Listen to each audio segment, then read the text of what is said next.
Hola, ¿cómo están? Bienvenidas y bienvenidos a esta segunda semana del seminario propuesto por el GEALA, Africanos y Afrodescendientes en la Argentina. Yo soy María de Lourdes Guidoli, soy historiadora del arte y formo parte de este grupo de estudios del GEALA que está radicado en el Instituto Ravignani de la Universidad de Buenos Aires. En esta clase nos vamos a ocupar de dos figuras afrodescendientes relevantes, participantes en las gestas de la independencia y que tuvieron auge y popularidad y reivindicación en distintos momentos de la historia argentina. En primer caso, vamos a ver la figura de Antonio Ruiz, apodado Falucho, y luego la figura de María Remedios del Valle, la capitana, la madre de la patria. No me voy a referir a sus biografías, no voy a analizar sus biografías en profundidad, solo voy a trabajar o voy a mencionar algunos rasgos biográficos relevantes para caracterizar estas figuras, sino que como historiadora del arte me voy a centrar en retratos, en sus retratos. Para el caso de Falucho, en su monumento, iniciado o propuesto a fines del siglo XIX, y en el caso de María Remedios del Valle, en sus retratos contemporáneos.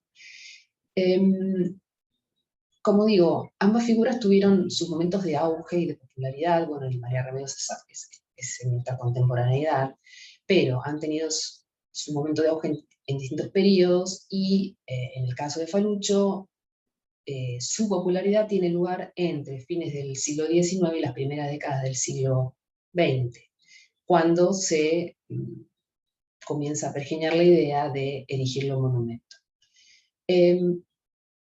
Tenemos que tener en cuenta que este periodo que menciono, de fines del siglo XIX y principios del siglo XX, estamos en lo que se denomina el proceso de invisibilización de este grupo de población, del grupo de población afroargentina en nuestro país, y que esto tuvo lugar en consonancia, por supuesto, con el proyecto consolidándose en ese momento de nación que se sustentaba en principios teóricos de homogeneidad racial, blanca, por supuesto, y europea, y cultural europea. Quiero decir, entonces la figura de Falucho surge en ese momento, o la popularidad de la figura de Falucho surge en ese momento, pero como digo, como dije, mencioné la palabra consolidación. Sin embargo, tenemos que tener en cuenta que la construcción de la nación es una construcción constante, ¿no? Algo que se va retroalimentando a través del tiempo, y por supuesto en distintos periodos, en distintos momentos va a tener más posibilidades de retroalimentarse.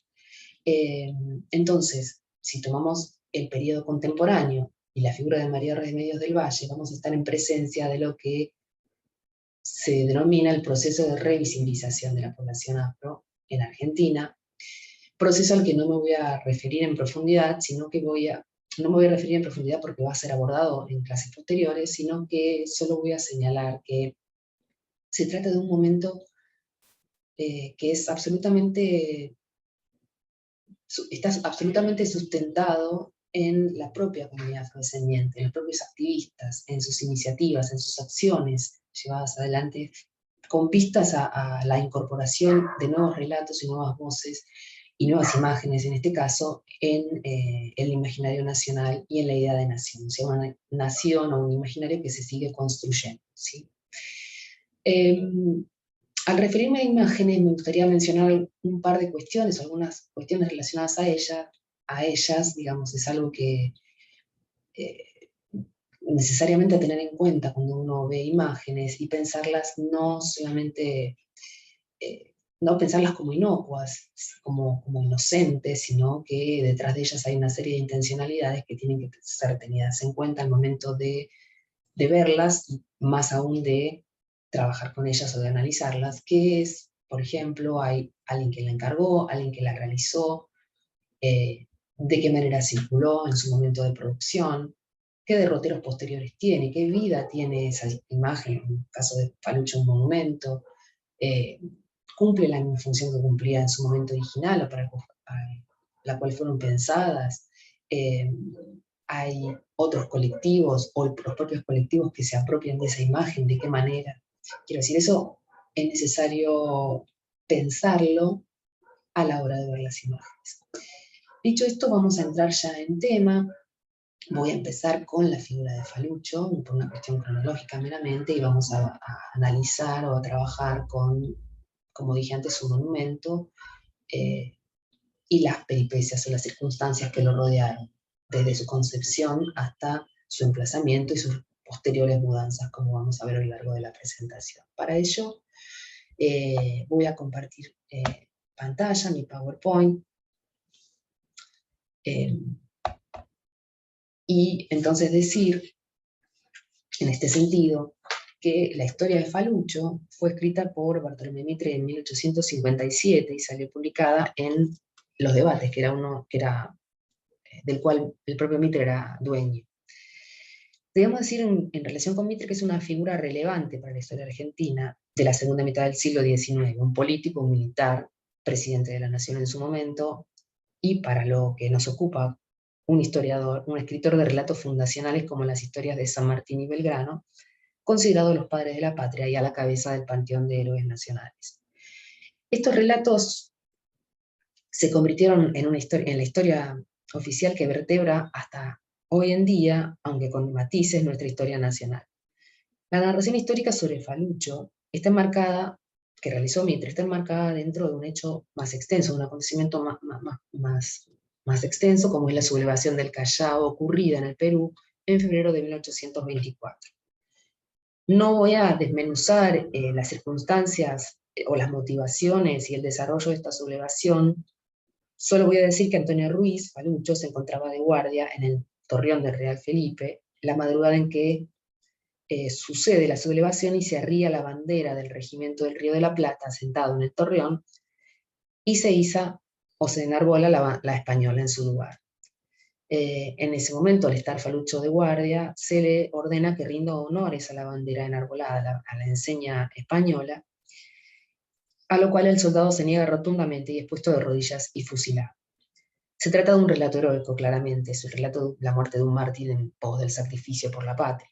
Esta historia va a volver a publicarse nuevamente en un periódico propiedad de Mitre en 1875 en formato folletín en 4 entregas. En 1906, póstumamente, o sea, Mitre fallece en 1906, será incluido en un libro que recopila algunas narraciones históricas de Mitre. Sorpresivamente, en 1887, o entre 1887 y 1888, Mitre escribe la historia de San Martín y de la emancipación sudamericana, y sorpresivamente, como digo, el autor dedica a Falucho unas pocas líneas, al referirse, o sea, se extiende sobre el acontecimiento de la sublevación del Callao, pero le dedica unas cortas líneas escuetas a la figura de Falucho.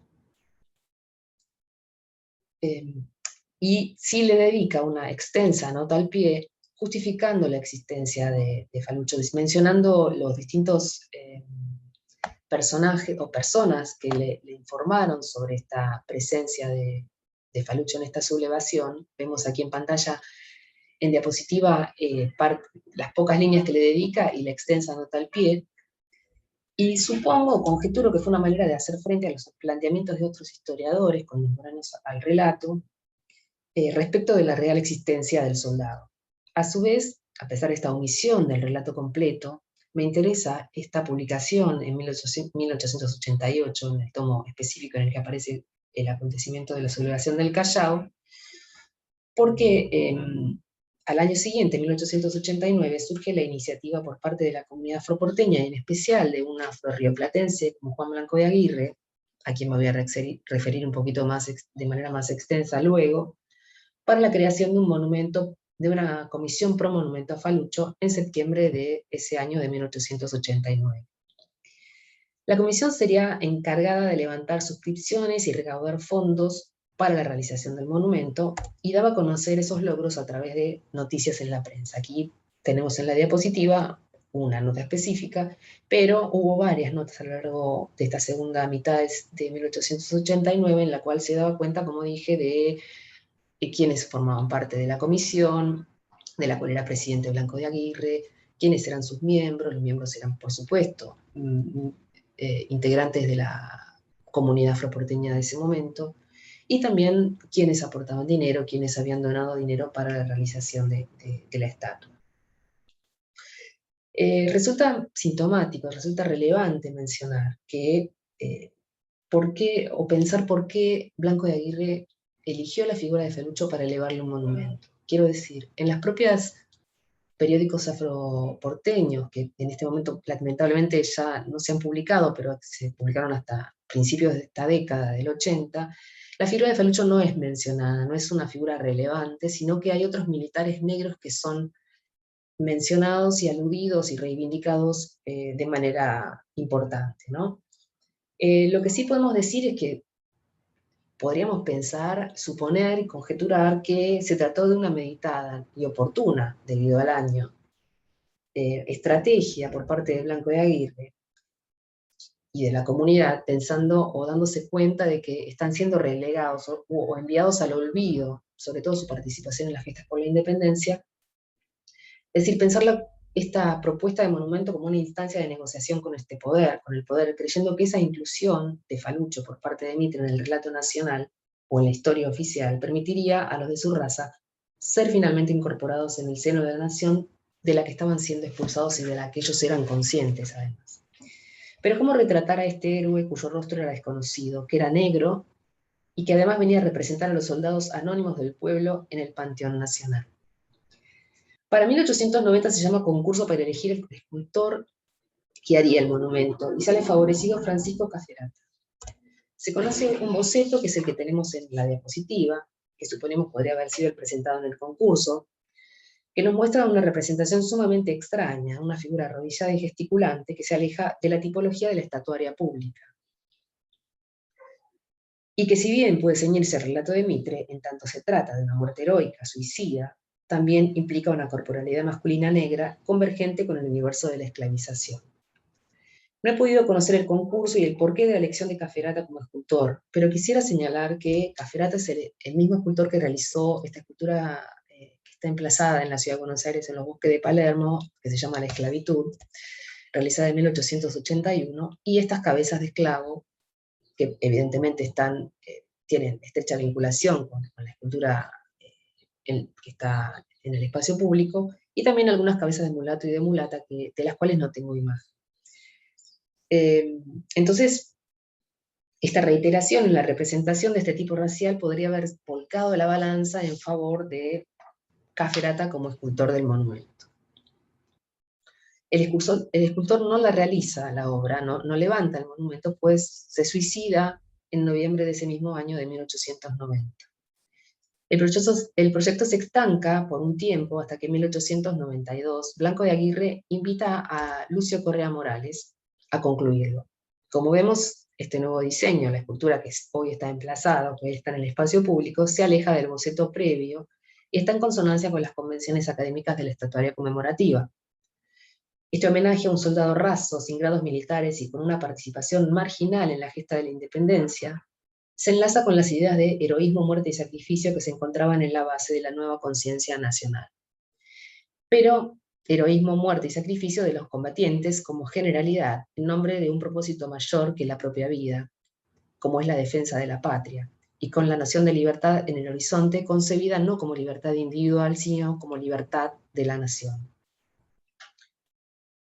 Quisiera referirme ahora a dos dibujos realizados por el propio Blanco de Aguirre en ese mismo año, en el mismo momento que inicia o crea la Comisión Pro Monumento a Falucho. Estos dos dibujos fueron realizados en septiembre de 1889.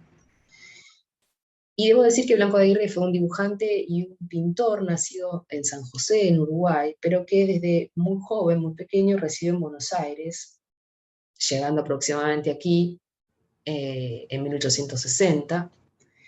Y aquí aprendió a leer y a dibujar, y en 1872 el gobierno de Sarmiento le otorgó una beca para que continuara su aprendizaje artístico en Florencia, ciudad en la que se formaron varios artistas de ese periodo, entre ellos Caferata y Correa Morales.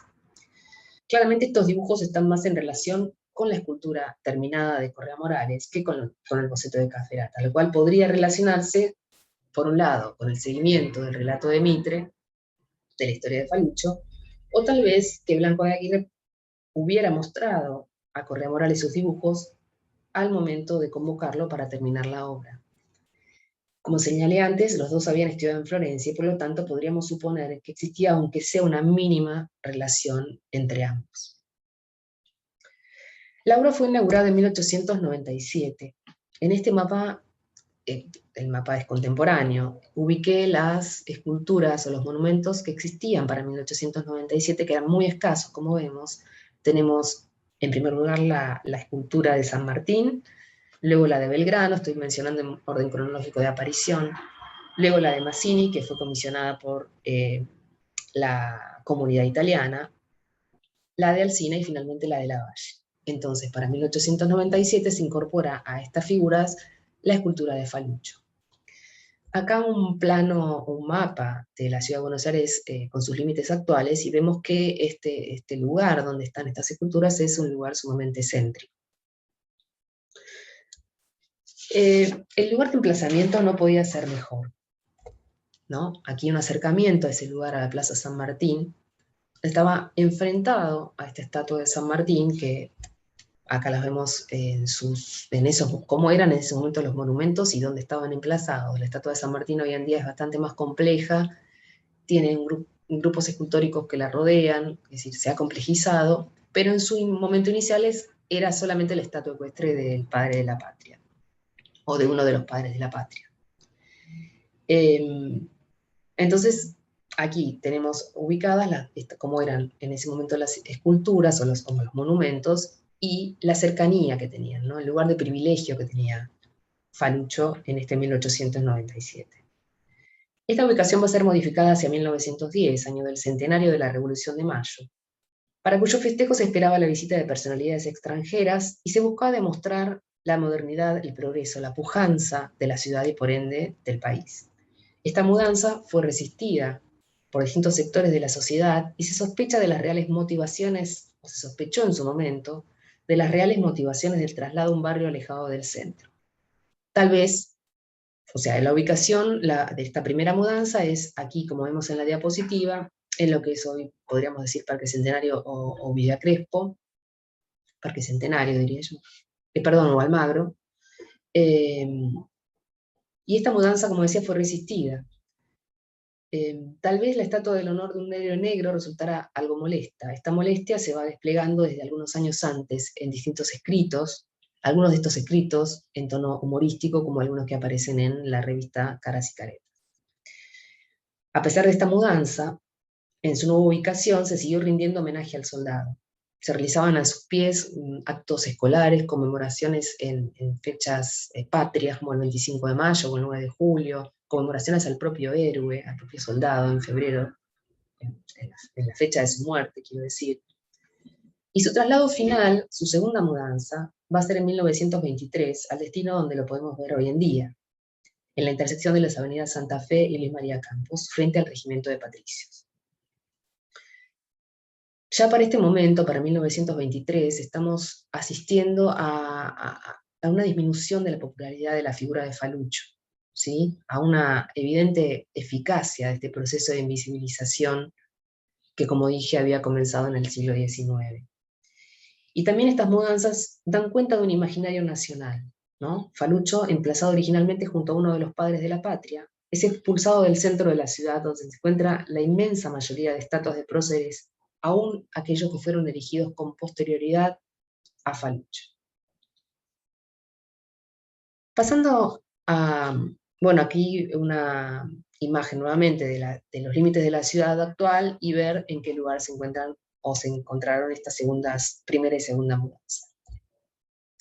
Pasando a María Remedios del Valle, tenemos que sus primeras y breves noticias aparecen en el siglo XIX, en las memorias de Araos de la Madrid, que escribió en 1850, que se publicaron póstumamente, y en la historia de Belgrano, publicada por el propio Mitre en 1859, que parece retomar los dichos de la Madrid. Allí se nombra a María, o tía María, con el nombre de madre de la patria, y se vincula, en este caso, con las denominadas niñas de Ayohuma.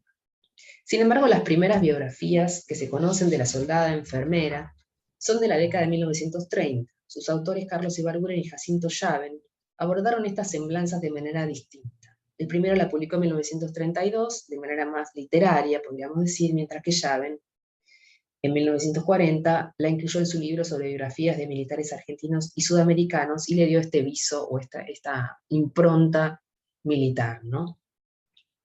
Además, la biografía lleva el nombre de Sargenta Mayor María Remedios del Valle. Si bien no se conoce la fecha de nacimiento de Remedios, se asume que habría nacido a mediados de la década de 1760. Su primera participación documentada es durante la segunda invasión inglesa de 1807 como auxiliar de los soldados, pues se puede leer en las actas del Cabildo su pedido de compensación por haber participado, la cual le es otorgada. Este documento además nos indica que Remedios en ese momento, 1807, era esclava. Para 1810 se une junto a su marido y 2 de sus hijos al Ejército del Norte, el que va a emprender las expediciones auxiliadoras del Alto Perú, cuando todavía Belgrano no era su comandante. Sus arriesgadas acciones en estas campañas emancipadoras fueron referendadas por militares participantes en ese Ejército del Norte, quienes apoyaron y dieron testimonio a raíz de la solicitud de una pensión por parte de Remedios por los servicios prestados. Esta solicitud había comenzado en 1826 y se extendió hasta 1828, y estos militares enfatizaban la participación de Remedios tanto en las derrotas como en las victorias, refiriendo a algunos hechos, por supuesto. Finalmente le fue otorgada una pensión como capitana de infantería. Hacia 1835 se le otorga el grado de sargento mayor, ya con rosas en el gobierno, y, digamos, no me voy a extender en su biografía. Invito a leer un valioso artículo escrito por Florencia Guzmán en 2016 sobre la trayectoria y las miradas historiográficas acerca de María Remedios del Valle. En cuanto a la iconografía, que es claramente lo que nos ocupa, sus retratos presentan, al igual que en el caso de Falucho, la dificultad de no tener imágenes de la época en que vivieron, es decir, que será necesario inventar un rostro. Si navegamos por internet, vamos a encontrar acá algunos de ellos, muy pocos, infinidad de retratos de Remedios que se suman a la reivindicación de su figura. Se trata de imágenes con gran difusión, producto de las tecnologías contemporáneas, algo con lo que no contó la figura de Falucho, realizadas en distintos formatos y técnicas, sin conocerse en muchos casos cuándo fueron realizadas. No obstante, podríamos decir que esta reivindicación actual y los retratos necesarios para esta reivindicación tienen una fecha precisa de inicio. El 16 de octubre de 2008, la revista 23 saca un número dedicado al Día de la Madre, que acá en Argentina se celebra en octubre, y anticipa en su tapa una nota provocadora, como era el estilo de la revista, una revista sumamente provocadora. Su título, María Remedios del Valle, la Madre de la Patria, con la fotografía de una reconocida activista e intelectual afrodescendiente como Miriam Gómez, integrante de la Sociedad de Socorros Mutuos Unión Caboverdiana, encarnando a la heroína. Respecto a este retrato, una colega me sugirió que el fotógrafo podría haber buscado establecer una conexión con el icónico retrato de San Martín, que si bien presenta diferencias, lo fundamental de la imagen, como es el uso del uniforme y la bandera que flamea por detrás de los personajes, son relevantes, o sea, parece haber allí una cierta conexión. Y además tengamos en cuenta que estamos hablando, o la revista está presentando a la Madre de la Patria, y podría haber estado tomando el retrato de uno de los padres de la patria. En cuanto a la nota en el interior de la revista, por un lado está el relato de la biografía de Remedios, un escrito de Miriam Gómez, y el editorial que vemos aquí, Mujer Negra y Pobre, en el cual se pone en relación la figura de Remedios con la actualidad. Y señala o expresa el periodista, si se tratara de una mujer contemporánea sería cartonera. Esta afirmación revela el proceso por el cual hasta el día de hoy se desplazan los factores racializados hacia los de clase empleados para explicar las desigualdades sociales. Este número de 23 inicia una sucesión de retratos, textos y proyectos que vamos a ir desplegando en la presentación. Subjetivamente, en 2011, y digo subjetivamente porque la marca, el chocolate águila, es una marca que ha nutrido la construcción de estereotipos en torno a la afrodescendencia, lanza una serie histórica denominada Mujeres de Mayo, heroínas en las sombras, en la cual toma 4 mujeres relevantes, una de ellas Remedios del Valle. Hasta el momento no he encontrado retratos de de María Remedios, por lo cual asumo que se trata de un retrato inventado, con intención de darles viso de antigüedad, como vemos en la imagen. Esta imagen recupera de la fotografía de 2008 el uniforme militar y será modelo para gran cantidad de representaciones posteriores. En ese mismo año 2011, la Subsecretaría de Derechos Humanos convoca a la artista plástica afroargentina María Gabriela Pérez a realizar un retrato homenaje a la capital. La invitación se enmarca en la celebración del 60 aniversario del voto femenino a nivel nacional, que buscaba también, en el mismo acto, dar reconocimiento simbólico a las comunidades afrodescendientes en Argentina. Traigo aquí esta foto en la que no solo vemos el retrato pintado o el cuadro, sino también al artista replicando, podríamos decir, el propio retrato, imbricándose ella misma en la historia de María Remedios. Y en esta obra en la que se retoma el uso del uniforme militar, resulta relevante otros elementos que no están presentes en la imagen anterior del chocolate águila que vimos. Por un lado, la representación de las tropas negras que acompañan a la heroína, un homenaje a los hombres negros caídos en batalla por la independencia, que vemos aquí por detrás. El puño en alto, referencia meditada al Black Power, que para el artista expresa, y cito, la resistencia de nuestros ancestros y de nosotros o nosotras como sus descendientes frente a la tragedia y al legado de la esclavitud, y el esmero en la realización de la cabellera, un rasgo del retrato considerado fundamental para delinear la figura de María Remedios.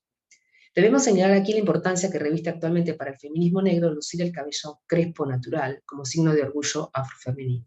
Es decir, estos elementos incorporados al retrato están dando cuenta de signos identitarios sumamente fuertes. Otro de los retratos realizado por Mirta Toledo está enmarcado en un proyecto mayor, en el proyecto artístico Héroes Afrodescendientes Argentinos Invisibilizados, dirigido por Nengumbi Celestín Sucama, presidente y fundador de IARPIDI, Instituto Argentino para la Igualdad, Diversidad e Integración. Este proyecto fue inaugurado en 2013, año en el que se establece el 8 de noviembre como Día Nacional de los y las afroargentinas y afroargentinos y de la cultura afro. Es decir, este día 8 de noviembre como Día Nacional refiere o se relaciona con la muerte de Remedios ocurrida en 1847. Este proyecto busca reivindicar la memoria afrodescendiente en Argentina, reconstruir un imaginario, no solo al interior de las comunidades, sino también fuera de ellas, dirigida a la sociedad ampliada, en el que, además de Remedios, estarán incluidas en el proyecto otras y otros afrodescendientes, no solo del pasado, sino también contemporáneos, por lo cual se trata de un proyecto en constante expansión. La próxima imagen se trata de un dibujo realizado en 2017 e involucra a dos referentes pioneras e ineludibles del movimiento afro local. Por un lado, Lucía Dominga Molina, presidenta y fundadora de la Casa de la Cultura Indo-Afroamericana de la ciudad de Santa Fe, creada el 21 de marzo de 1988, tempranamente, como vemos, y el 21 de marzo como Día Internacional contra la Discriminación Racial. Y Lucía consideró necesaria la ejecución de un retrato en el cual el rostro de María Remedios estuviera encarnado por María Elena Lamadrid, presidenta de la Asociación Misibamba, que nuclea a descendientes de africanas y africanos esclavizados en nuestro territorio y que se autodenominan como afroargentinos y afroargentinas del tronco colonial. Esta asociación fue fundada, Misibamba me refiero, fue fundada en 2008 y tiene su sede en la localidad de Merlo, fuera de los límites de la ciudad de Buenos Aires. Aquí también nuevamente la presencia del pabellón nacional, tanto en el uniforme que ya había realizado también María Gabriela, como en el fondo, como una bandera flameante por detrás, son o están funcionando como respaldo de la retratada, reforzando la conexión entre historia patria y afroargentinidad, o afroargentinos y afroargentinas. Como dije al comienzo, existen múltiples retratos de Remedios y seguramente se seguirán multiplicando. Existen a su vez iniciativas gubernamentales previas a la de 2020, a la cual mencionaré brevemente luego, que fueron analizadas por otras investigadoras y que menciono en el artículo que está pautado como lectura para esta semana o para esta clase. Pero para este momento en esta clase me ocupé de aquellos vinculados a las comunidades afro que establecieran lazos identitarios y de memoria comunitaria entre Remedios y mujeres afrodescendientes actuales, que como vimos en algunos casos personifican a la heroína. Es decir, que esos lazos entre pasado y presente se sustentan en la corporalidad y las experiencias de mujeres afrodescendientes. Por eso es que las he trabajado, porque considero que resultan sumamente potentes en relación con el proceso de revisibilización contemporáneo y por conectar la participación de Marea Remedios en las luchas por la independencia, es decir, por la libertad, y las luchas y resistencias de las mujeres afro en la larga duración. Por último, me voy a referir muy brevemente a los concursos nacionales que se realizaron en 2020 y que involucraron distintas ramas de las artes, desde música, poesía, historieta, documentales, escultura y, por supuesto, retratos. Aquí, en la diapositiva, vemos los tres primeros premios, 2 fotografías y una pintura. Y suelo decir que en este corto tiempo, pero por supuesto es solamente una impresión inicial, porque es muy poco, son meses transcurridos a partir de el reconocimiento de estos premios, en este corto tiempo estoy percibiendo que la pintura, o sea, el tercer premio, es la que ha resultado más eficaz como retrato de María Remedios. Habrá que ver si esto se sustenta en el tiempo, si este retrato llega a ser como un retrato canónico de María Remedios del Valle, de la heroína, o no. El tiempo lo dirá. Y en cuanto al monumento, este es el proyecto presentado y ganador en este concurso que menciono. Hubo varios proyectos. El primero surgió tempranamente, en 1828, el mismo momento en el que se le otorgó la pensión, donde se establecía que se debía escribir la biografía de la heroína y erigirle un monumento. Por supuesto, no se realizó, ningún monumento fue realizado en ese momento. Ese proyecto es retomado en 2010, año del bicentenario de la Revolución de Mayo, por activistas afrodescendientes, quienes lo acercan a ciertas diputadas específicas, que fueran receptivas al tema, por supuesto. Fue elevado numerosas veces, debido a perder el estado parlamentario, este proyecto elevado a diferentes ocasiones, y el proyecto de 2013 es relevante, toma relevancia para mí, porque es sumamente detallado, en relación con la concreción del monumento mismo y también con su lugar y su fecha de emplazamiento. Al igual que había sucedido con Falucho, se propone ubicarlo cercano al otro padre de la patria, en la Plaza de Mayo, donde se encuentra la estatua ecuestre de Belgrano. En cuanto a la fecha de inauguración, debería haber sido el 25 de julio de 2014. Como sabemos, el 25 de julio se celebra o se conmemora el Día Internacional de las Mujeres Afrodescendientes. El monumento no llegó a realizarse. Para esta nueva oportunidad, 2020, y con este concurso está, por supuesto, la intención de erigirlo, aunque no se ha especificado lugar ni fecha de inauguración. Para terminar, retomando y cotejando algunos elementos presentes o que hemos mencionado en ambas figuras, tenemos aquí un cuadro que nos está mostrando qué ha sucedido al compararlas, ¿no?